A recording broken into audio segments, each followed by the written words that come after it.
Have you ever said the words, "I don't even recognize myself anymore"? Maybe you look in the mirror and you feel like a stranger is staring back at you. The woman who used to laugh freely, who made plans, cared for everyone, dreamed about her future. It feels like she disappeared the day your child did. Grief doesn't just change how we feel, it changes how we see ourselves. Welcome to the Grief Mentor podcast, and this is your host, Teresa Davis. Friend, grief doesn't just break your heart, it can unravel your identity. And if you're in that place today, I want to talk to you with honesty and compassion and faith, because you haven't lost that girl forever. But you are being remade, and you are still deeply known by the God who called you by name. Stick with me, because in today's episode, we're going to break down the 3 parts of identity after child loss. Friend, I want to help you understand what's normal and what God is still doing in your life, even when you feel like you completely are lost, even in your own story. If you're grieving the death of your child and you want the steps that lead to believing with confidence that life is still worth living, then you're in the right place. Hello, I'm Teresa, a grief mentor. That's been where you are, and I teach grieving moms like you how to navigate life after child loss. If you're ready to take a step of courage and build a solid foundation to live with hope and purpose, then I'm here to teach you how. Are you ready for what God has for you? Then I'm ready to teach you.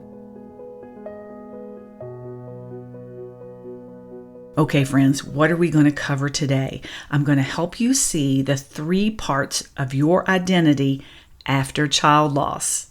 Number 1, who you were before grief. Number 2, who you are right now. And number 3, who you are becoming in Christ. So let's tackle these one by one. Who you were before grief. Before loss, you had routines. You likely saw yourself through your roles of mother, wife, daughter, friend. You had rhythms to your life. You probably didn't even realize how much of your identity was wrapped up into your everyday life until it changed. After your child left your side, maybe that rhythm completely collapsed. Maybe you woke up and you didn't even know who you are anymore. I just want you to know, friend, that's not failure. It's the normal shock of identity disconnection. You've been through something earth-shattering. Of course, everything feels differently. You might even say, before grief, I didn't know that who I was could disappear so quickly. I didn't know that silence could feel so loud. You're not who you were, and that's painful. And it's something that we all have to wrap our minds around as grieving moms. We're never going to be the same person that we were before our child died. But that does not mean, friend, that your life does not have tremendous purpose here on this earth. And I'm going to help you walk through that today. Who you are right now. You might feel fragile, emotionally tired, spiritually confused, mentally foggy. You might feel like you're going through the motions.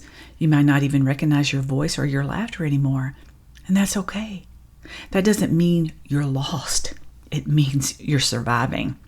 Isaiah 43:1 says, "Do not be afraid, for I have ransomed you and I have called you by name. You are mine." God still knows exactly who you are, even if you don't. He sees every piece of you, and friend, He is not letting go. Right now, you're living in that middle space, the between, that I call the pause of what was and what is, that is becoming. It's holy ground, even if you don't feel like it right now. Who you are becoming in Christ. The goal of healing isn't to get back to the old you, friend. The truth is, God isn't restoring who you were. He's redeeming who you are becoming. Your identity is not stuck in the past. It is held in Christ. 2 Corinthians 5:17 says, anyone who belongs to Christ has become a new person. The old life is gone. A new life has begun. You're not just surviving this. You are being reshaped, molded, friend, in the potter's wheel, repurposed and refined. And no, you didn't ask for this road. But God's presence on this road changes everything. Friend, your identity isn't gone. It's being rebuilt by the one who called you by name. Inside the Grief Roadmap, we discuss the most important identity, the foundation that everything is built upon, and that is your identity in Christ. All of your other identities stack up on that one. And if that foundational identity is not secure, friend, that's when the house becomes like the sand. Remember that story? When the rains came and the floods came, it washed the house away. But when you have your identity in Christ, your foundation built upon the solid rock, friend, you will be able to rebuild the identities that layer on top of your most important identity. What if instead of grieving the version of yourself you've lost, you begin to ask, Lord, who are you shaping me to be now? Sit with that question this week. Lord, who are you shaping me to be now? If today's episode resonated with your heart, friend, and you need a space to process who you are now, I invite you to book a one-on-one grief mentor session with me. We'll walk through this together. We'll begin to uncover who you still are and who God is calling you to become. You may not recognize yourself right now, friend, and that's okay. But God does. And He is not disappointed in who you are becoming. You're not forgotten. You're not beyond repair. You are still His, still held, still becoming. And that's all I have for you today. So until next time, take care.